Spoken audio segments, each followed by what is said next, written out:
Hey, it's Mike with Riding in the Ozarks, and I just got a new part in, and we're leaving for Sturgis in just a few days.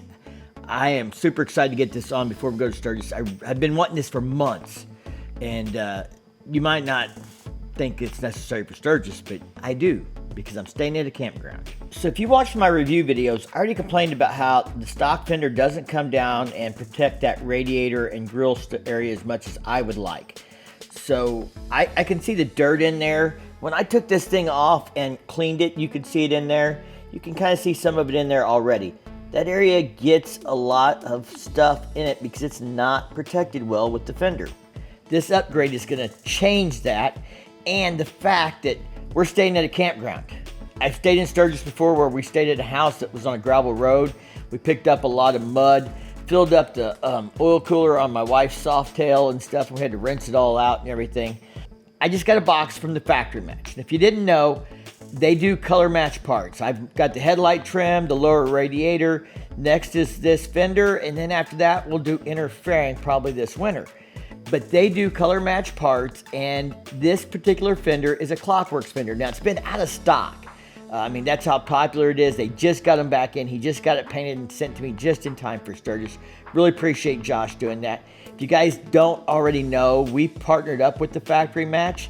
They're sponsoring today's video, and you can save 5% off your next purchase from the Factory Match using my code in the description down below. Yep, read the description, save 5%, big or small, doesn't matter. Josh is painting this stuff right here in the USA. These are Klockwerks fenders. They're made in the USA. Steel, one-piece stamped fenders. Really, they're heavier than the factory stuff, but that means they also work like a fork brace from what I've been told, which isn't necessarily a bad thing. And everybody thinks lighter is better, but these new Street Glides seem to have a little more wobble in the front end, and I think it's because some of the weight they shaved. The 23.5 CVOs had a recall on them because of a high-speed stability concern, and how they fixed that was by adding weight to the front triple trees. So putting weight on this front end may not be a bad thing. It may actually increase stability on this, and I think it's going to look badass. So let's get this thing unboxed and installed. I didn't record unboxing it, but you can see all this protective bubble wrap here on the table. That all was wrapped around this, protected really well. This paint looks perfect. You'll really get to see it shine when we get it out in some daylight, which we will do before we end this video. I'm going to go ahead and get the old one off, get this new one on. Now, this does include bolts for inverted and conventional front ends. That's there, the mounting blocks. Here's a little information from Klockwerks about installing it, which bolts you're going to use and stuff. I've done one of these before. It's really simple. So let's get the old one off and get started.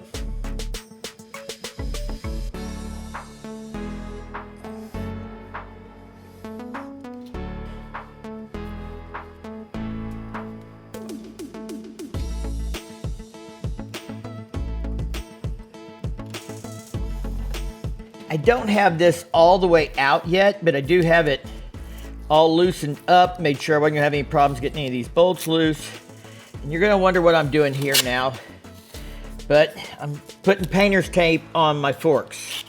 So you have to rotate this fender out, which means we're gonna be passing it between these forks. And it's not a lot, but I like to put a little painter's tape in there, just loose. But if I bump aside, I don't scratch it. The painter's tape helps protect it. I could also do painter's tape all down the fender, but in this case, I'm just doing it where the upper cowbells meet the lower fork legs. Something else I didn't show you is I shoved a rag up under here to kind of support this front fender. I've already taken the front bolts all the way out, and it will drop down on the tire. But to just keep it kind of in position, I put this rag up in here to hold it in position till I'm ready to rock it off of here. Got one bolt left to take out. You can see this is kind of rocking around here. I reach back and kind of support it, hold it against my body so it doesn't move when I get this final bolt out.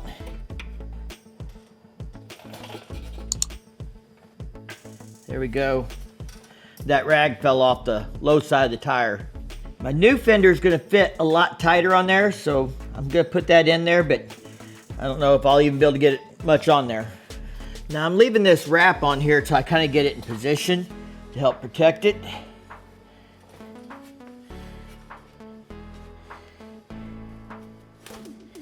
Then I set it down on the tire, with that rag in there.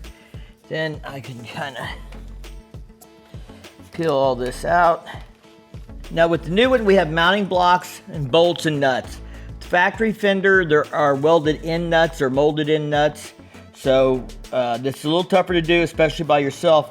I need to get this in position, and then I gotta put washers and nuts on the inside. What I'm gonna do first is get this mounting block in here, kind of put the bolt through the mounting block to where it's just barely, not all the way through, and then try and position the front hole of this fender. Okay, that bolts through, back bolts through. Normally I would put Loctite on the bolt threads. I can take that back out and do that. This front one I can get to right here.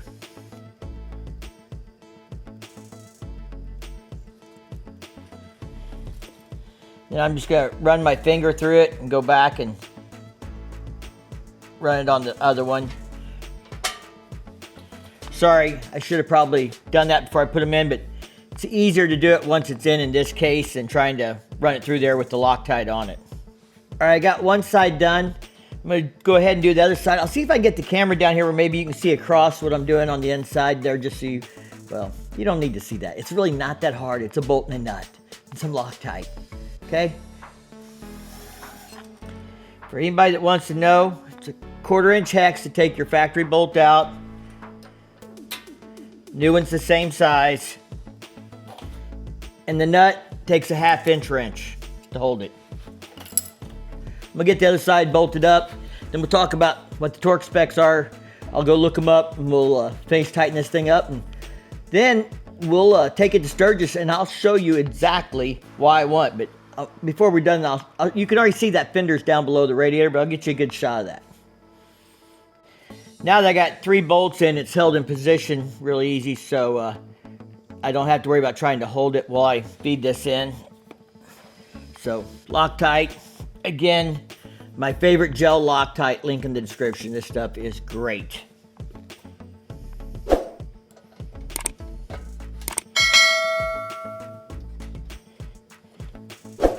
Right now I'm just getting these snugged up. Then I'll check the torque specs, tighten them up to specifications. I went ahead and pulled my rag out.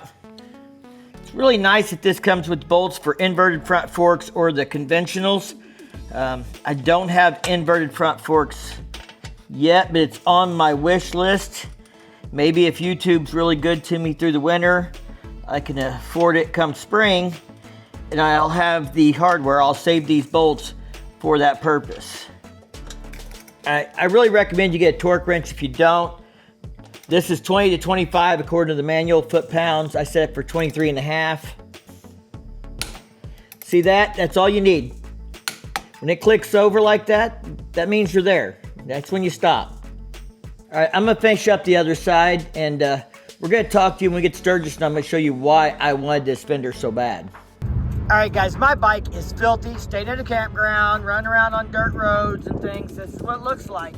I mean, I got mud literally up here on top of my exhaust and stuff. But you know what I don't have? I don't have mud in that screen because I put on my Klockwerk Slicer Fender right before I left for Sturgis. This is why I wanted this thing. Wraps around, looks beautiful, and helps keep all that crap out of that radiator. Yeah, there's a little stuff on the white paint, but that's just from going down the road. But the mud from the campground itself, not there. Thank you guys at Klockwerks for making a great fender. And thank you Factory Match for painting this thing so beautifully to match. That white onyx pearl, something else. All right, guys, we are back from Sturgis, and this fender did exactly what I wanted to do. I know some people like the performance style fenders that are shorter. For me, I like that radiator being covered.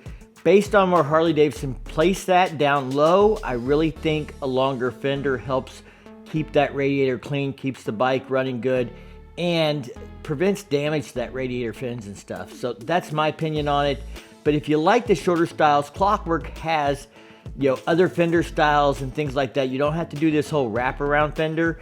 There's a lot of other options, but I highly recommend looking at the factory match, checking out their website. They do a great job of color matching your factory colors. And, you know, I can't say enough good things about Josh. Everybody I've recommended his products to, the feedback's been awesome. He does a great job. Let me give you a close-up look at this fender so you can see that pearl in this thing since I got it cleaned off a little bit.